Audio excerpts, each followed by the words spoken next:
Okay, today we're taking a look at Valerian because our live stream was just sort of an epic fail. Huh, kind of like the movie. Kind of like the movie, but more on that in just a second.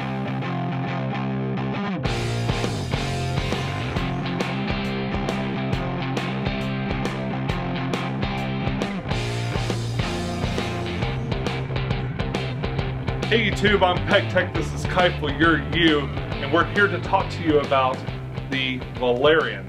And the Planet of 1,000 Meh. The Valerian and the Planet of 1,000 Meh. Yeah. Normally we do a live stream, but our live stream did not really work out as well as we had hoped. So Keifel came over to the place to hang out with the fishes and talk to you guys. So not sleep with the fishes, just hang out. Not sleep with the fishes, that's, you know.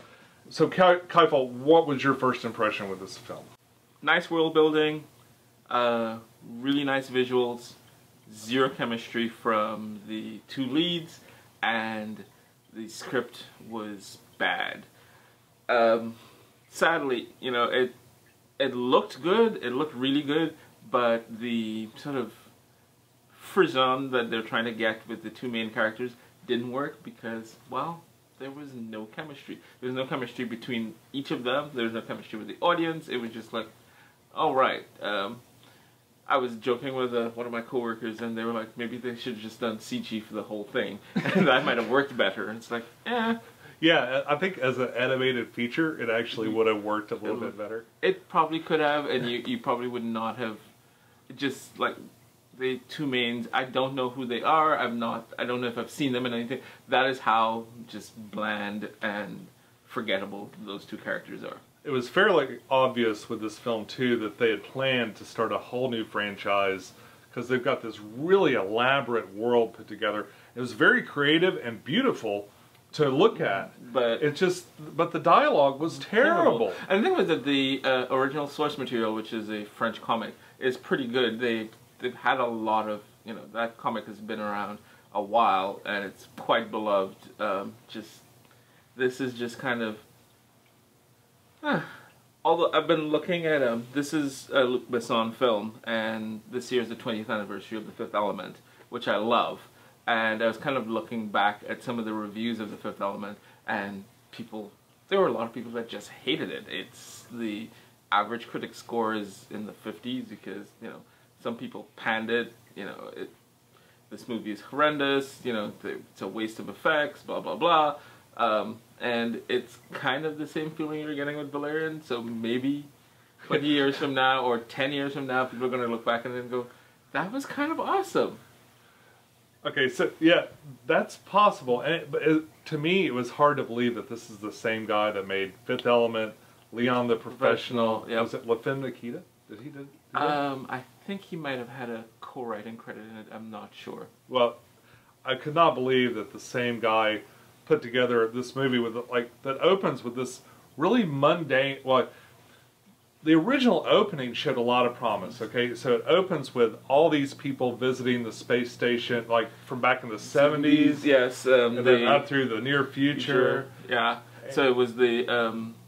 I think it started with the Soyuz, that first U.S.-Russian spacecraft link-up, and then the International Space Station, and then it imagines a future where the International Space Station basically becomes this organic building ground for all of these, like, everybody, like, yeah, in near future, like, the Soviets are showing up again, or some other people, and then eventually, like, a little bit further on the future, aliens arrive, and they're showing up, and they're all weird looking, and yeah, and they do this handshake kind of montage throughout, you know, over a course of what, 400 years? Yeah. So, well, and then eventually, I guess the space station becomes too big, yeah, to orbit the Earth, and so they just send it out into interstellar space, and that's kind of where the story picks up. Yeah, and you know that, like I said, the world building, that kind of world building is fantastic, but then it just, you introduce your main characters and then just like, well, it's a smack in the face because it starts off with this mundane, very typical man, I'm a man, you're a woman, and you know, we've got, you know, I dig you, you kind of dig me, but we're gonna resist. Oh, I'm gonna hold you to distance because you're a philanderer, and it's very typical, and it's just like, okay, come on, guys, we've seen this all before, and by the time the storyline rolls around, you know where this is going, probably in the first 20 minutes of the film. Oh yeah, you know exactly what's going to happen with those two. Yeah, and not just those two, the whole thing. Well, yeah. Yeah. But they're this kind of mundane romance thing that just got thrown into it right from the beginning. But you know what bugged me the most about the guy in the film was his voice. There's no way he talks. He had this kind of, I'm a bad boy. Wait, is he Christian Bale? I'm Batman. I'm a bad guy. I'm gonna take all these girls off my playlist because I just want you. You know. Oh my God. That whole thing was just like, I was sick of that in 10 minutes. Oh my God, it is pretty. Let's go back. Let's focus on the positives. It is pretty. It's incredibly pretty. It's really creative too. Like the interdimensional. There's an interdimensional part where like they're in one space, but really there's another dimension and another space. Yeah, that is actually really cool. And costume, in terms of costuming and world building, you know, Luc Besson is second to none. We saw it in The Fifth Element. What Jean-Paul Gaultier did all the costumes, and they were fantastic. I'm not sure who did the costuming for this, but the costumes are fantastic. But there is so much wrong with this movie. It's like, okay, yeah, no, just like, I really wanted to like Valerian, because I love Luc Besson, but he has just like, there have been some dogs, just.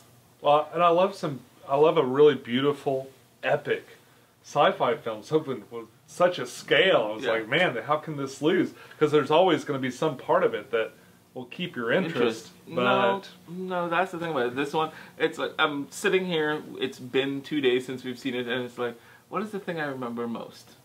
Pretty much the visual effects and the only sort of interesting character, and you still question him. You have a fairly interesting character, probably the most interesting character, which is Bubbles. Bubbles, yeah, Bubbles is probably the most interesting character in the movie, and she lasts 6 minutes between introduction and death. And it's like, yeah, we need to kill this character off because she has more motivation and more, you know, just more interest than anybody else in the film. And there's something else I didn't notice until later. Like, that was her scene. It's Rihanna, right? Yeah. Yeah. Rihanna's scene was one of my favorite scenes in the film. Right. But it's sort of this, it's not a striptease, but she's like changing into different sexy costumes because she's a shapeshifter, right? And this is kind of a mild spoiler, okay? Not a big spoiler, but a mild spoiler. But he's there because he needs her to use her shapeshifting abilities to get him into a place that's holding the love of his life, right? Yeah. But he stays for the whole striptease. So her life's in peril, you know. I'm just gonna there's peril, but let me just wait till I'm just gonna deal with this first. I don't want to be rude and end the performance. Yeah, I'll kill your boss right after it's over. But you know, I want some peril. Yeah, might as well watch the whole thing, right? Yep. So yeah, the love of his life's in terrible danger, but he stays for the whole like 3 or 4 minutes. And then the whole reason for him needing to have that thing is so that they don't have incident. Yeah, and international then incident. And then proceeds to kill the king of whatever place it is, and almost all the guards. So it's just like, huh? He could have just led with that. It's like, well, why introduce this character that you need to prevent an incident when you could just only to end up causing an incident. Yeah. So there's so many things. There are so many gaping plot holes. Just let's drive this giant spaceship through this plot hole. Oh yeah, or his armor, which apparently can just he can just Hulk bust through every bit of the spaceship, causing no damage, right? No damage to him, but you know his ship crashes while he's wearing this armor, and he's all beat up and the armor is destroyed. Yeah. He literally runs through what 7 or 8 different worlds and walls and stuff. Some of them are even aquatic. You know, as a person with aquariums, if you bust through the wall of an aquarium, the water comes rushing out. The next the next environment is also going to be an aquarium very soon. Yeah, I want to like it, but I can't. Honestly, if you're a big fan of sci-fi and you don't care anyway, like even if it's a little quirky and weird like this one, and you want to see it anyway, this is one maybe you could wait for Blu-ray. You know, unless you get some free tickets. Yeah. So there's an episode of Young Justice where I think Robin asked, people are overwhelmed and they're underwhelmed. Can people just be whelmed? This movie just whelmed me. It's not overwhelming. It's not underwhelming. I'm just whelmed. Just whelmed. Yeah. So it's it's worth seeing on some other format. It's not necessarily worth paying a ton of money to go to a movie theater to see. Yeah. Yeah. Especially if you're going with your whole family. You're taking a bunch of people with you. Wait. Yeah, and just the cost of popcorn and just. Yeah. If you don't have kids, go see Baby Driver. Yeah. There you go. A real movie. Really well done and very underrated. Yeah. Actually, the opening sequence for Baby Driver is on YouTube now. Oh, it is? Yes, officially. Not pirated. It's just they posted that opening scene from Baby Driver on YouTube. Huh. So, there is that. That's an independent film we're seeing. Now, I heard this was an independent film. Well, actually, it possibly is, but it's Europa, which is the French or European film company. And part of the production money came out of the Chinese production film company, which there is a character that's in this movie that's also in XXX, Return of Xander Cage, and both movies are co-produced by the same Chinese film company. So I think what's happening is the Chinese film companies are getting involved in big budget productions with a couple of caveats. The Chinese have to be shown probably in a positive light. There has to be a recognizable actor for the mainstream Chinese audiences. We talked about this in the live stream, which has disappeared into the ether. The not Transformers, not the last night, the first Mark Wahlberg Transformers was co-produced by a Chinese production company, which is why the second half of the movie occurs in China, and it actually premiered in China to begin with. So the Chinese are actually investing largely in film, in U.S. film productions, in order to basically bring some of that back to their audience. It's a mutually beneficial relationship because it allows Chinese filmgoers to see them, to get some representation. And, right. Yeah. But there's only so many films that they'll accept a year, so they clamor to make arrangements and do different things to make their films more Chinese acceptable. Right. Yeah. It's a huge market, though. Is it the largest population on Earth? Or I think they might be the largest population on Earth. So if you can get your film in there, you partner with them, you get the money to make your film, as meh as it is. Yeah. And it's maybe when they dub it and they put a little bit more emotion, maybe a little less of this into their voice. I'm just a soldier. I do what I'm told. Maybe a little less of that. Well, maybe it'll be better. Maybe it's a language thing because Luc Besson is French, so maybe the French dialogue actually makes more sense. It ties together better. I don't know. Lucy. Because Lucy was also... Oh, yeah. Lucy was also, I think, I need to verify, but I think Lucy was produced by and Lucy starts in China and then works its way... There we go. There's the China connection. And we'll see that ongoing through more and more films. Yeah, although I think The Wall was produced and mostly directed in China, has a Chinese director, and failed miserably here. I didn't see that one, did you? No, I did not. I didn't bother. No, I was waiting for it to show up on, to rent on iTunes. Not even to purchase, I just want to rent it so I can say I watched it and then call it a day. Right. Alright, so... Alright. Well, I think that's all we've really got to say about this film. What's next is Atomic Blonde? Atomic Blonde, Atomic Blonde, and then The Dark Tower. The Dark Tower, yeah. Yep. And then we'll see what happens from there.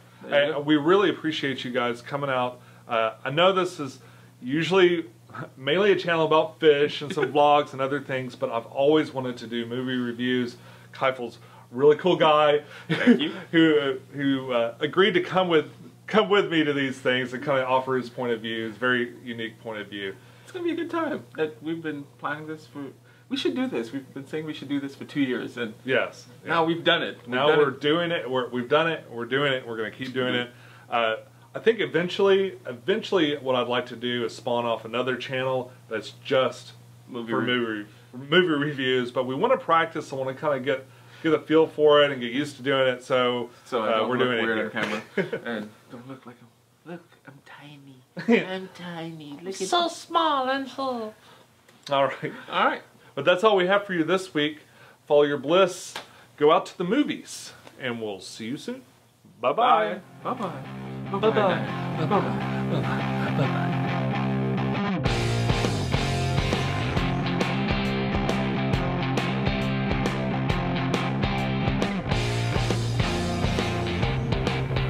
Hey YouTube, this is pecktec and Keifel.